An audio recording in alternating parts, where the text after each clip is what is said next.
अध्याय 1 अध्याय का शीर्षक कुरुक्षेत्र के युद्ध स्थल में सैन्य निरीक्षण। श्लोक संख्या 1। धृतराष्ट्र उवाच। राजा धृतराष्ट्र ने कहा, धर्मक्षेत्रे धर्मभूमि तीर्थस्थल में कुरुक्षेत्र नामक स्थान में समवेतः एकत्र युयुत्सवः युद्ध करने की इच्छा से मामकः मेरे पक्ष पुत्रों पांडवः पांडु के पुत्रों ने च तथा एव निश्चय किम क्या कुर्वत किया। संजय हे संजय। धृतराष्ट्र ने कहा, हे संजय, धर्मभूमि कुरुक्षेत्र में युद्ध की इच्छा से एकत्र हुए मेरे तथा पांडवों के पुत्रों ने क्या किया। सभी बोलिए मेरे पीछे। धृतराष्ट्र ने कहा, हे संजय, धर्मभूमि कुरुक्षेत्र में युद्ध की इच्छा से एकत्र हुए मेरे तथा पांडु के पुत्रों ने क्या किया।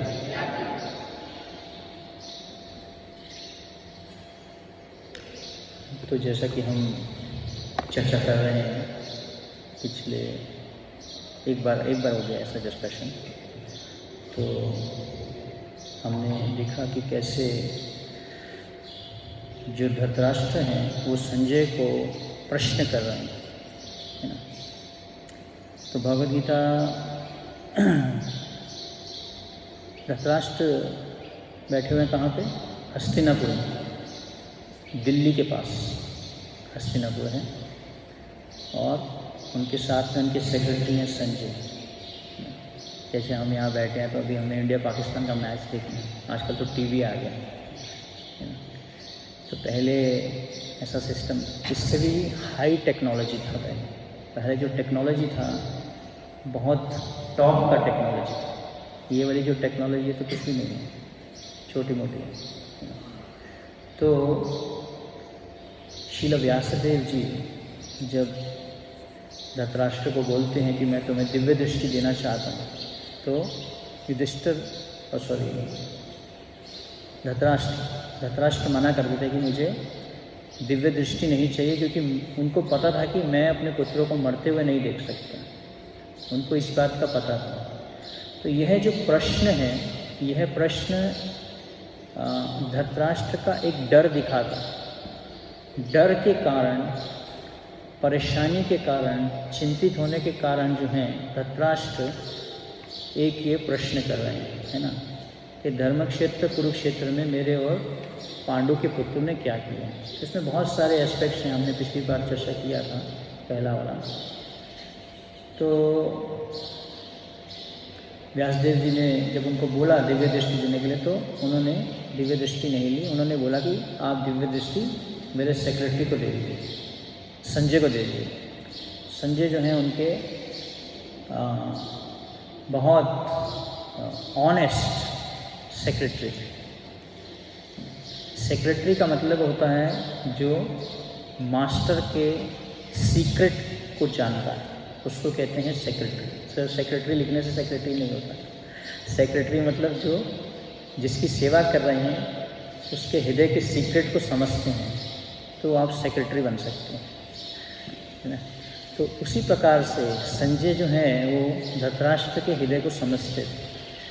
तो यहाँ पे हम देखते हैं कि संजय हस्तिनापुर में बैठे बैठे सब कुछ बता रहे थे कि युद्ध स्थल में क्या हो रहा है, क्या क्या चल रहा है वहाँ पे। और धृतराष्ट्र इसलिए उनको प्रश्न कर रहे हैं कि आप बताओ देख के कि वहाँ पे मेरे और पांडु के पुत्रों ने क्या किया। और जिस तरह हमने पिछली बार पूरा चर्चा किया कि धृतराष्ट्र डर के कारण ये वाला प्रश्न पूछते, क्योंकि वो कॉम्प्रोमाइज़ नहीं चाहते थे अपने और पांडु के पुत्रों के बीच में।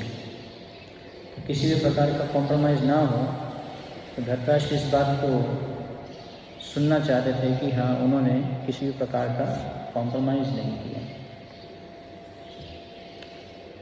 तो गांधारी के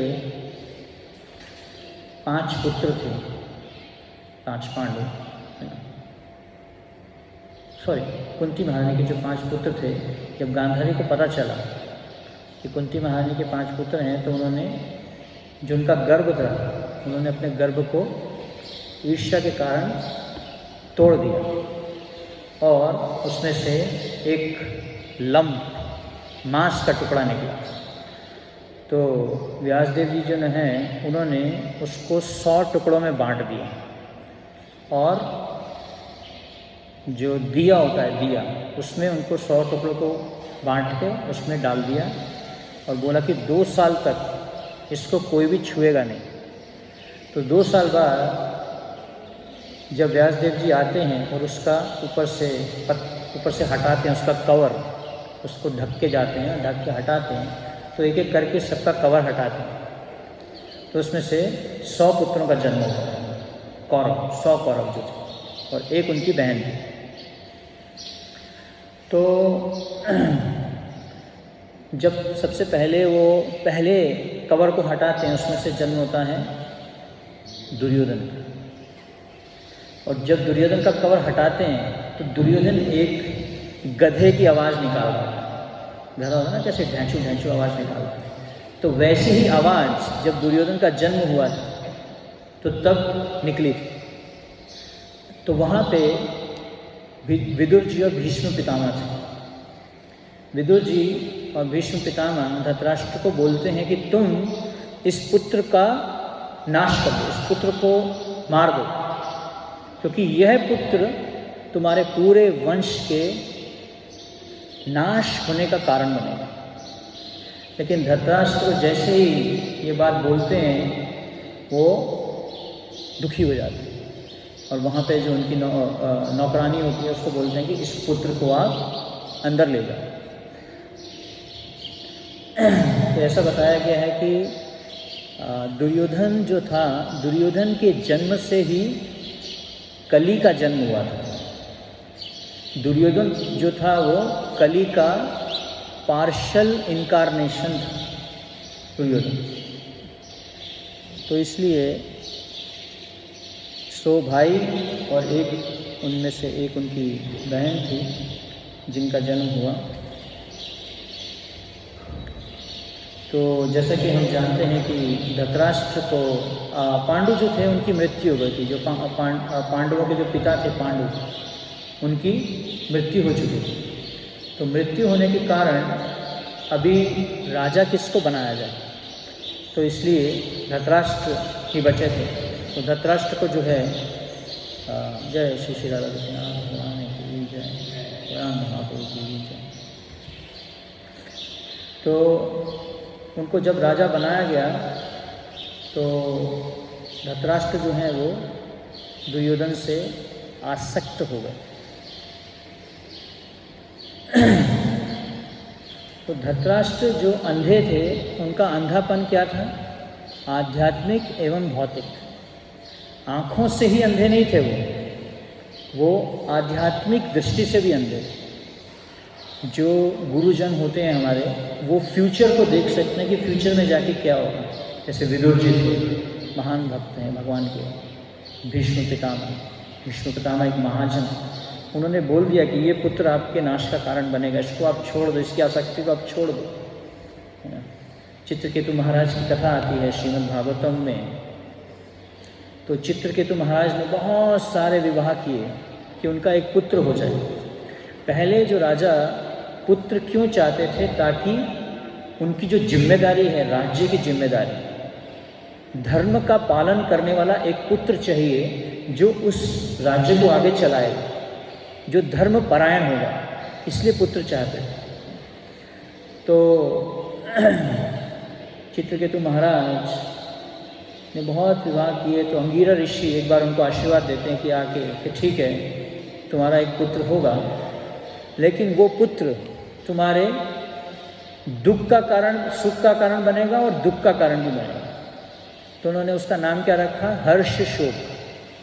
तुम्हारे हर्ष का कारण भी बनेगा और तुम्हारे शौक का कारण भी बनेगा। तुम्हें दुख भी मिलेगा उससे, लेकिन जब उन्होंने बोला तुम्हारे दुख का कारण भी बनेगा, वो इस बात को सुन नहीं पाए। कौन? चित्रकेतु महाराज। लेकिन वो इस बात को सुन पाए कि जब उन्होंने बोला तुम्हारे हर्ष का कारण बनेगा, तो उससे वो बहुत खुश हो गए। तो आगे की बात वो सुन नहीं पाए। जैसे अभी हम प्रवचन में बैठे हैं, अभी हम सुन रहे हैं,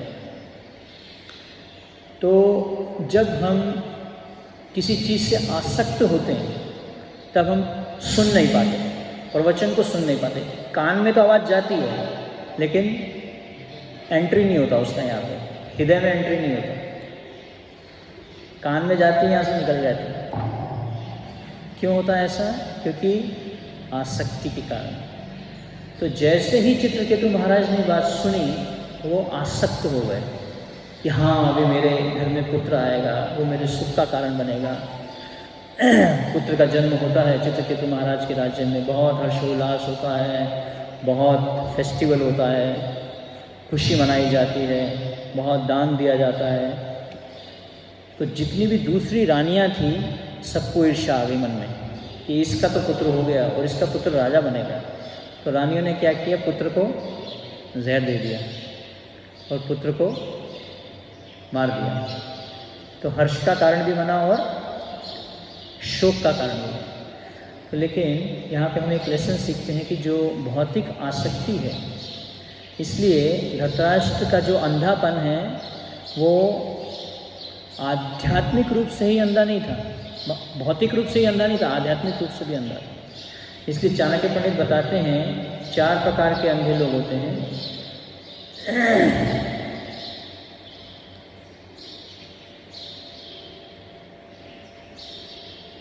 कामो अंधा, मदो अंधा, क्रोध अंधा और आँखों से जैसे अंधा होता है ना। तो ये 4 प्रकार के अंधे लोग चाणक्य पंडित बताते हैं। काम की इच्छा से व्यक्ति अंधा हो जाता है। जब व्यक्ति के मन में काम इच्छा आ जाती है तो अंधा हो जाता है। वो उसको नहीं समझता कि अंधा होना मतलब सही गलत की पहचान को हम भूल जाते हैं। क्या सही है, क्या गलत है, क्या मेरे लिए सही है, क्या मेरे लिए गलत है। जब हम आसक्त हो जाते हैं किसी चीज़ से तो हम सही गलत की पहचान नहीं कर पाते कि ये मेरे लिए सही है या नहीं, ये मेरे लिए गलत है या नहीं। इसलिए बोला गया है कि प्रभुपाद जी बोलते हैं 2 अध्याय के 7वें श्लोक में भगवद गीता के परपोर्ट में, it behooves one to accept a spiritual master who will guide one to the spiritual path। इसलिए हमारे को एक आध्यात्मिक गुरु की आवश्यकता है जो हमें बताते हैं कि सही क्या है, गलत क्या है, क्योंकि उनकी आंखें खुली हुई है ना। हम बोलते हैं ना ओम अज्ञान अतिवेदांत से, हमारी आंखें खोलते हैं गुरुजन, हमारी आंखें खोलते हैं, हमारी आंखें बंद खोलते हैं, खोलो आँखें। जब करते हैं, जब करते करते आँख बंद हो जाती है। एक भक्त तो बता रहे थे कि ऐसा कोई सिस्टम होना चाहिए कि यहाँ पे कुछ एक चिपका दिया जाए, आंखें बंद ही ना हो जब के टाइम। सबसे ज़्यादा नाम जप करने में आंखें बंद होती हैं, कथा सुनने में आंखें बंद होती हैं, है ना। तो गुरुजन हमारी आंखें खोलते हैं, मतलब हमारी आसक्ति को ख़त्म करते हैं, हमारी आसक्ति को दिखाते हैं कि ये हमारी आसक्ति है। कोई धन से आसक्त होता है, कोई स्त्री से आसक्त होता है, कोई जना मतलब फॉलोअर्स से आसक्त हो जाता है। अलग अलग आसक्तियाँ आती हैं। और आजकल तो सबसे बड़ी आसक्ति आ गई मोबाइल फ़ोन की आसक्ति है। हर व्यक्ति मोबाइल फ़ोन से आसक्त हो गया। भरत महाराज भाव भक्ति कर रहे थे, जंगल में गए, जंगल में देखा एक हिरनी का बच्चा, बहुत सुंदर हिरनी का बच्चा था, इतना सुंदर था, उनको कंपैशन, दया आ गई। वैष्णवों का हृदय तो दया से विद्यमान होता है। जब उनको दया आ गई तो उन्होंने सोचा कि मैं इसको हेल्प करता हूँ, कहीं इसको शेर ना खा जाए। तो उसको बचाया, उसको पालना चालू कर दिया और धीरे धीरे करते आसक्त हो गए। इसलिए एक भक्त बोले आसक्ति आ सकती है लेकिन जा नहीं सकती। आसक्ति आना तो आसान है, किसी भी चीज़ से आ सकता है, ये जीव की नेचर है, आसक्त हूँ। हर एक जीव की प्रकृति है, किसी ना किसी से वो आसक्त होता है, कहीं ना कहीं उसको आसक्त होना पड़ेगा।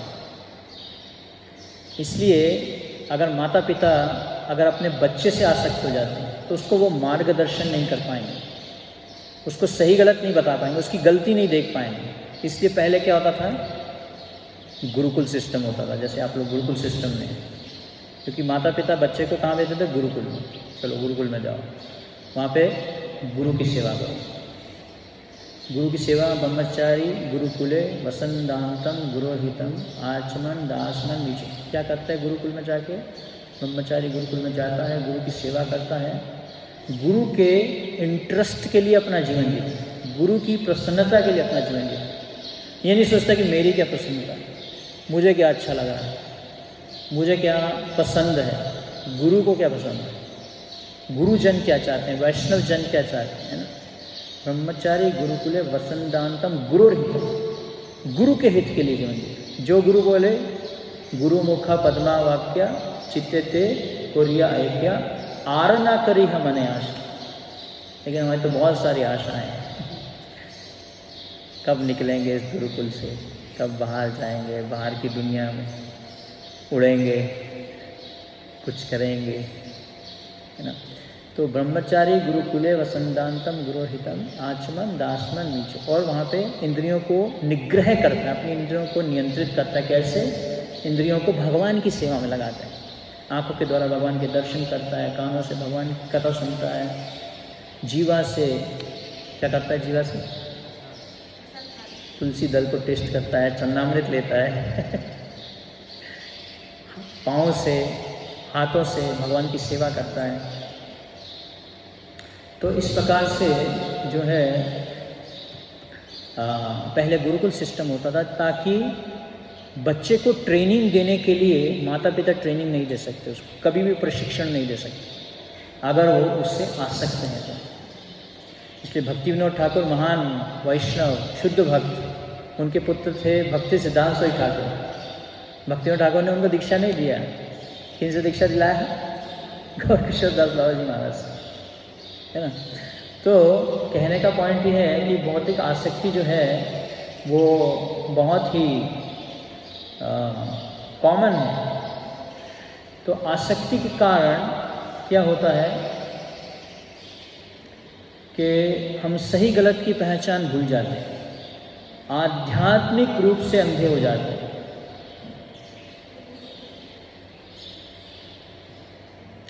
जैसे हमें गुरुजनों के द्वारा बताया जाता है कि यह मत करो, यह मत खाओ, यहाँ मत जाओ, यहाँ मत सुनो।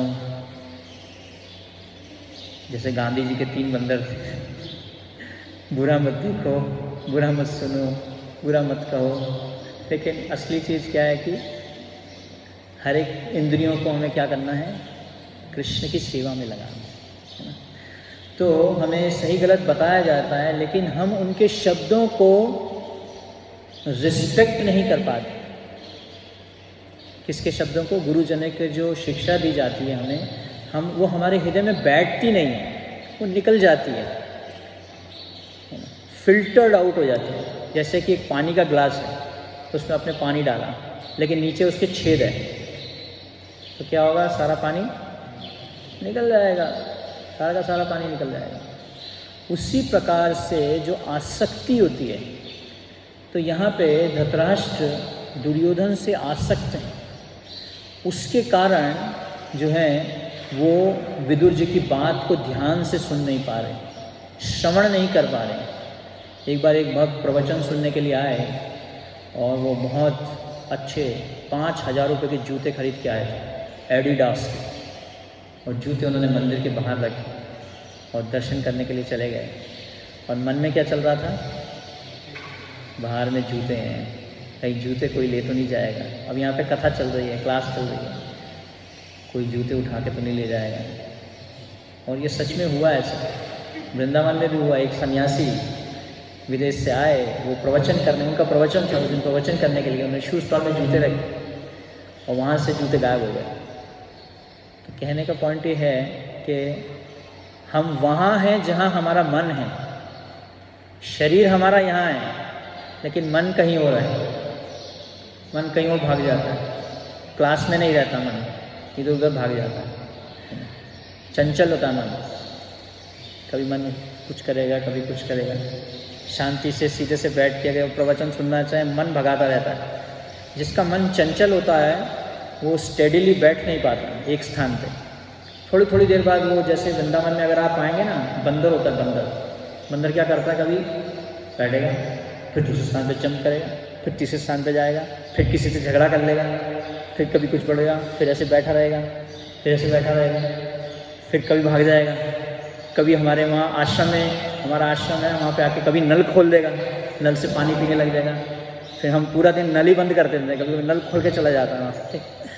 तो ऐसे ही हमारा मन रहता है, जैसे बंदर होता है, कूदता रहता है एक जगह से दूसरी जगह, शांति से बैठ के नाम जप नहीं कर सकते। ऐसा क्यों होता है?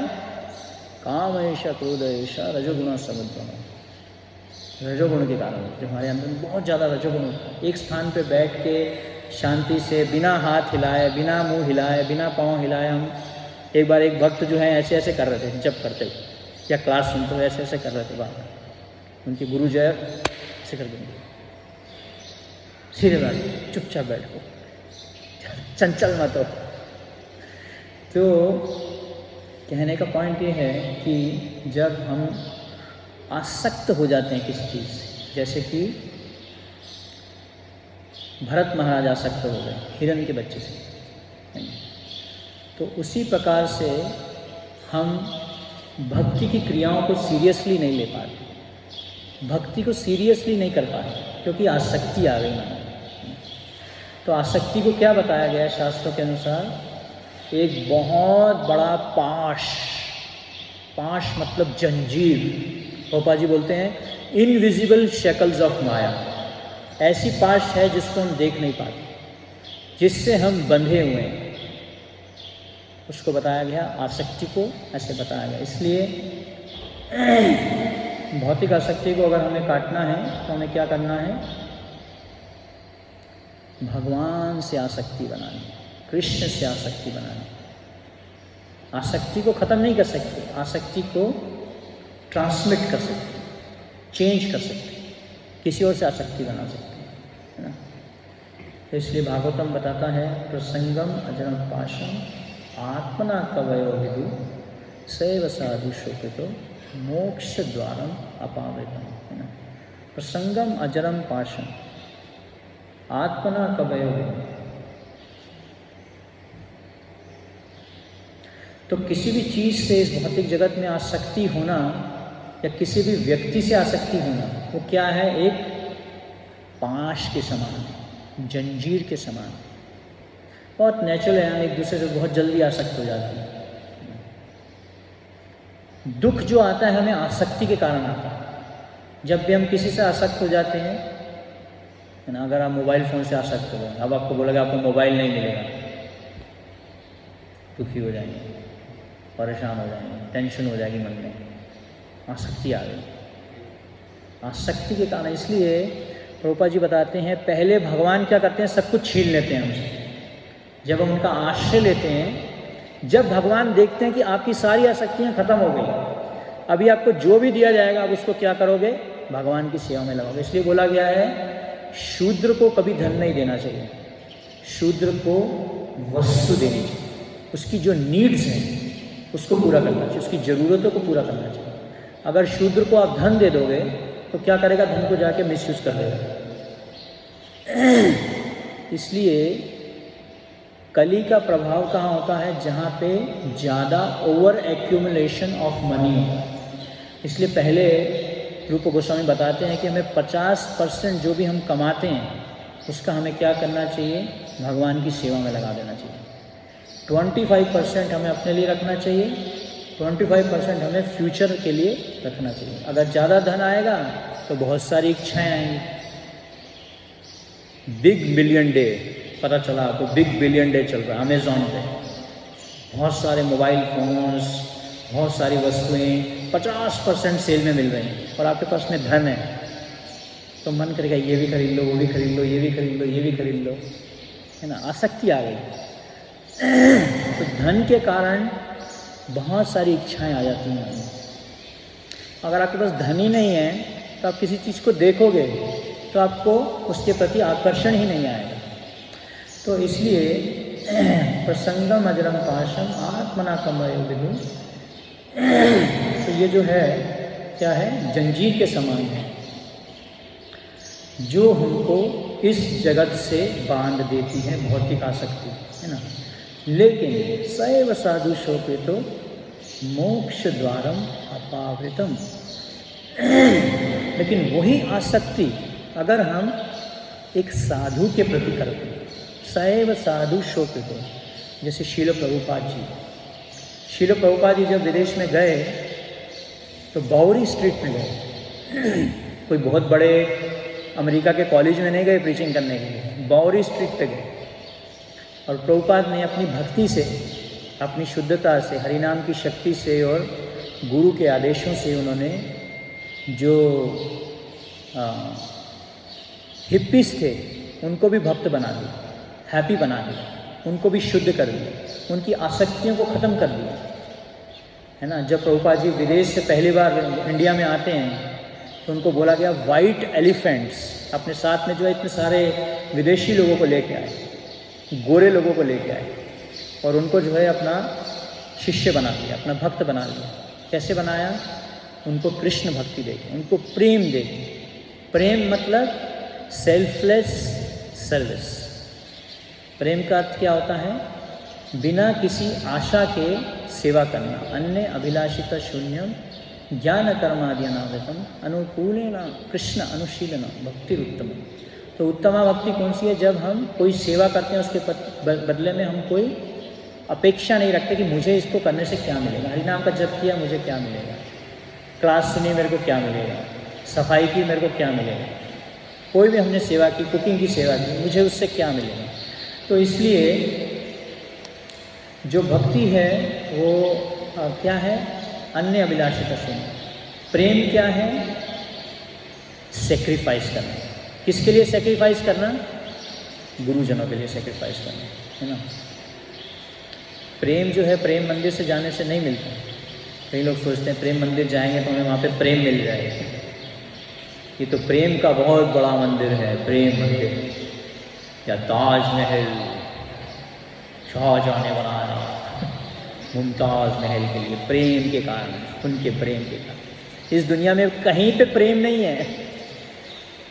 प्रभुपाद जी बोलते हैं इस दुनिया में केवल एक ही चीज़ है, वो है काम। प्रेम नहीं है इस दुनिया में। प्रेम कहाँ है? बोलो केरा प्रेम धना हरि नाम संकीर्तन।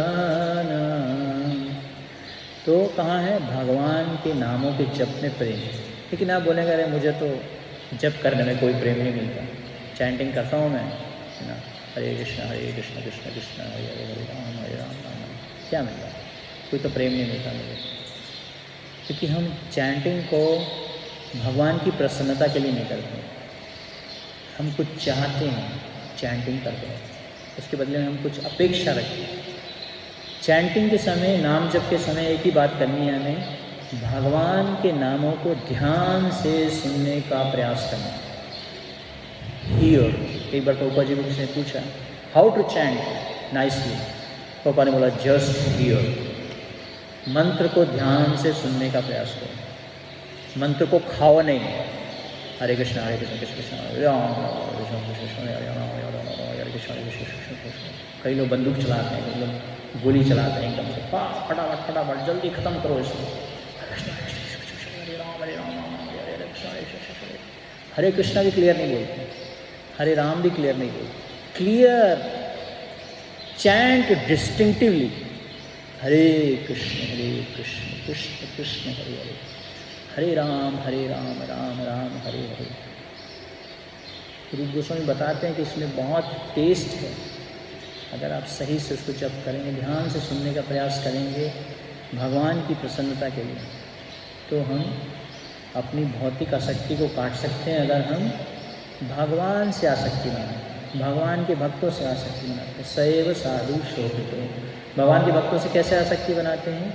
उनके दिए गए वचनों को, दिए गए शिक्षाओं को, उनके दिए गए आदेशों को हम पालन करते हैं, तो उससे हम भगवान और उनके भक्तों से आसक्ति बना सकते हैं। जब आध्यात्मिक आसक्ति बन जाती है तो भौतिक आसक्ति अपने आप में ही कम हो जाती है।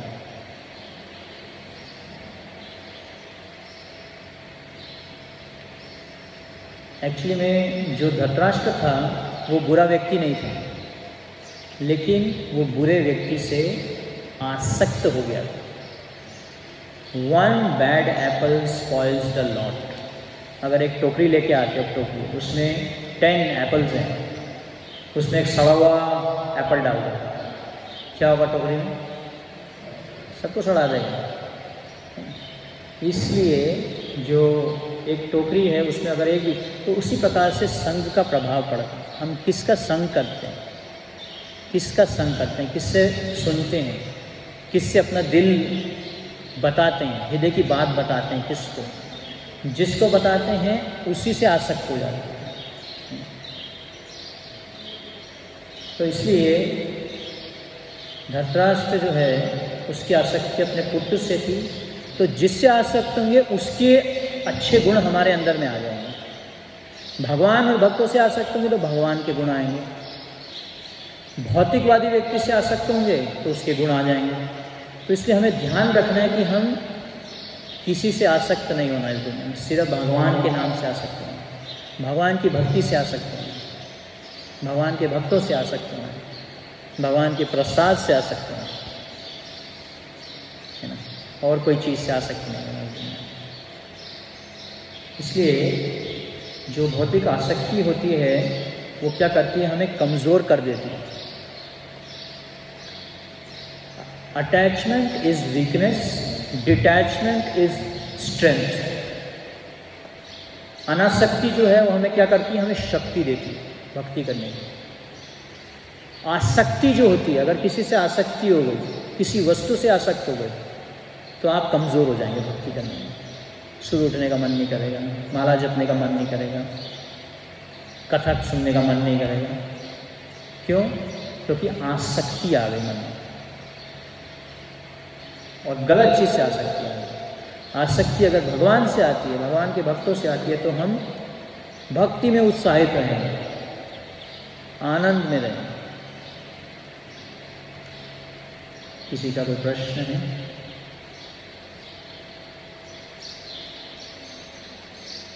कभी कभी एग्ज़ाम के टाइम में हम अगर कुछ खेलने से आसक्त हो जाते हैं, और अगर बुद्धि के स्तर पे सोचा जाए कि आज तो कल तो मेरा एग्ज़ाम है, मेरे को पढ़ना है ना, और कोई दूसरा मित्र बोलता है नहीं चलो थोड़ा खेलने चलते हैं, थोड़ा झूला झूल के आते हैं, थोड़ा घूम के आते हैं। बुद्धि के स्तर पे सोचेंगे कि नहीं अभी तो मेरा एग्ज़ाम है, मुझे नहीं जाना, मुझे अपनी पढ़ाई करनी है ना। तो इस प्रकार से अगर आप खेलने से आसक्त हो जाते हैं तो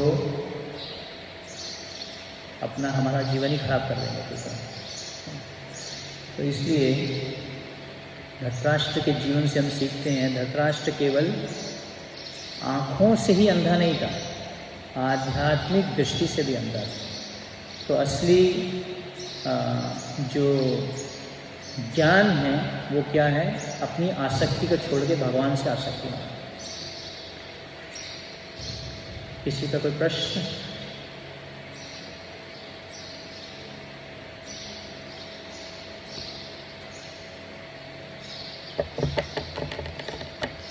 कुछ बोलना चाहते हैं आप लोग?